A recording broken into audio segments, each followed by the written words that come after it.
குரங்கு அம்மை என்பது கடந்த 3 நாட்களுக்கு முன்னால் WHO-வின் இயக்குனர் டாக்டர் டெட்ரோஸ் அவர்கள் ஒரு நெருக்கடி நிலையை அறிவித்திருக்கிறார்கள். உலகம் முழுவதும் குரங்கு அம்மை பாதிப்பு இருப்பது என்பது இன்றைக்கு இருப்பதாக சொல்லப்பட்டிருக்கிறது.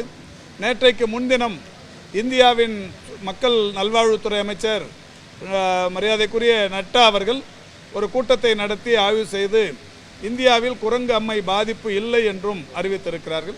இந்த நிலையில் தமிழகத்தில் நேற்றைக்கு அறிவித்தேன், தமிழ்நாட்டில் குரங்கு அம்மை பாதிப்பு என்பது யாருக்கும் இல்லை. அதேபோல் தொடர்ச்சியாக தமிழ்நாட்டில் இருக்கிற சர்வதேச விமான நிலையங்கள், குறிப்பாக சென்னை, கோயம்புத்தூர், மதுரை, திருச்சி, கோவை ஆகிய அனைத்து விமான நிலையங்களிலும் வெளிநாடுகளிலிருந்து வருபவர்களுக்கு தங்களுடைய ஆடைகள் தவிர்த்து தெரிகிற உடல் பகுதிகளில் எங்கேயாவது முகம் போன்ற பகுதிகளில் இந்த அம்மைக்குரிய பாதிப்பு, குரங்கு அம்மைக்குரிய பாதிப்பு இருக்கிறதா என்பதை தொடர்ச்சியாக ஆய்வு செய்கிறார்கள். அங்கே சுகாதார அலுவலர்கள் ஆய்வு செய்ததற்கு பிறகு யாருக்காவது அந்த மாதிரியான பாதிப்பு இருக்குமானால் உடனடியாக அவர்களை மருத்துவமனையில் சேர்க்க வைக்கிற அந்த பொறுப்பையும் ஏற்றுக்கொண்டிருக்கிறார்கள். அந்த வகையில் அந்த பணி நடைபெற்று கொண்டிருக்கிறது.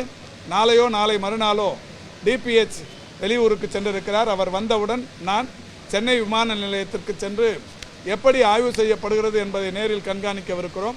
எல்லா விமான நிலையங்களிலும் குரங்கு அம்மை பாதிப்புக்குள்ளானவர்கள் எப்படி வருவார்கள், அவர்களுக்கான பாதிப்புகள் எப்படி இருக்கும், அந்த மாதிரியான ஒரு விளம்பர பலகைகளையும் எப்படி வெளிநாட்டு பயணிகள் அங்கே ஸ்கிரீன் செய்ய வேண்டும் என்பது குறித்தான ஒரு விழிப்புணர்வு பலகையும் எல்லா விமான நிலையத்திலும் வைக்க சொல்லியிருக்கிறோம்.